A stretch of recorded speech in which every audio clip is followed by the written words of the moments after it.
The reptilians have the ability to literally inhabit or possess our bodies, just like stories of demonic possession from the old days. Reptilians can do this. They can take over control of our bodies, and they can also interbreed with us.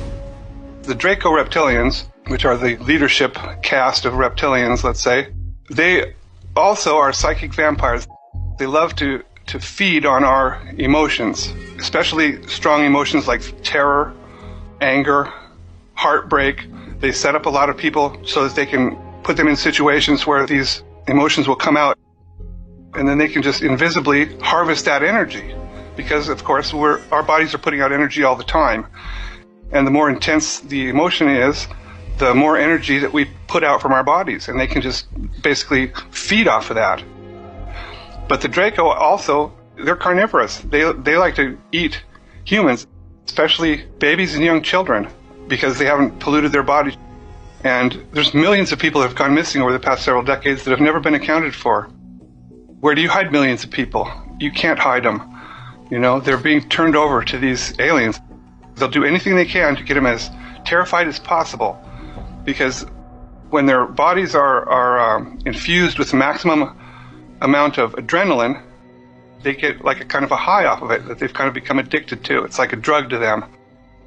It's a terrible thing. It's one of the most difficult things to talk about, and it's certainly all by itself that's a reason not to disclose the truth. The aliens which are in control of this place are malevolent, they're hostile, they're invasive, intrusive. They don't care at all about our well-being or our comfort. We are seen by them as being livestock. We are a harvestable commodity. We are human resources. It has been active in human history as long as we've had history. There have been gods from the skies that come down and interact with humans. There have been reptilian rulers that demand human sacrifice all throughout the history of the world. To get to the top levels of the Black Ops world, you have to basically sell out to the aliens in order to get there. That's why the head of the National Security Agency is also the founder of the Temple of Set. If you know what that is, it's devil worship. And they're all involved in that. And that's a whole other subject. But humans disappear from this world all the time, and they're never seen again. They like to take street people, because the cops don't care what happens to them when they get reported as missing. And apparently some of them are sold into slavery, and some of them are just consumed. I mean, how does the president come out and speak about that publicly? The president doesn't even have the power to order disclosure to happen, because he doesn't know the whole truth himself. It's because there's security classification so high that he can't even know they exist unless someone tells him.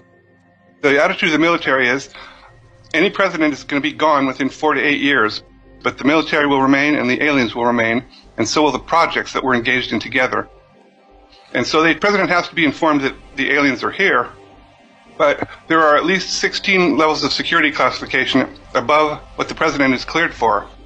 They treat the president like they treat any other soldier, basically. He's told what he needs to know in order to do his job and no more. The government is in this up to their necks. And a true full public disclosure would require disclosing the reason that the aliens are really here and what they're really doing to us. I don't think that people could hear that without starting a new revolution. We would basically dismantle our government in order to stop them from doing what they're doing, because we are being handed over to the aliens. They already control everything in this world that they need to control. We are not in control of our destiny. Our destiny as a race depends on our relations with alien beings. It's better to know the truth than to go through life under an illusion. And most of the things that we're told turn out on examination to not be true. There's always a level of deception in this world. No matter what you look at, nothing works the way you think it does. We've got to come to grips with what's going on here, because this planet is in a lot of trouble right now. People don't realize it.